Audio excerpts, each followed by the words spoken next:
আমার আল্লাহ বলে, তারা তোমাকে ছেড়ে যায়নি, আমি তাদের সরিয়ে দিয়েছি, কারণ আমি তাদের কথোপকথন শুনেছি যা তুমি শুনোনি।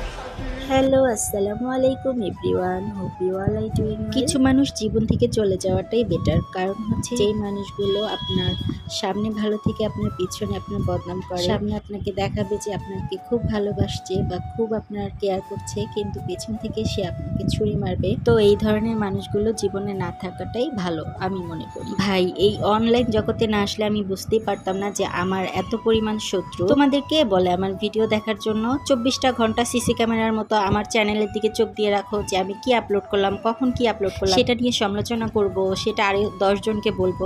কেন, তোমাদের কি আর খেয়ে দিয়ে কোনো কাজ নেই? আল্লাহ পাক যা কিছু করে ভালোর জন্যই করে। তো ওই সকল টক্সিন মানুষগুলোকে আমার কাছ থেকে যে আল্লাহ পাক সরিয়ে নিয়েছে, এই জন্য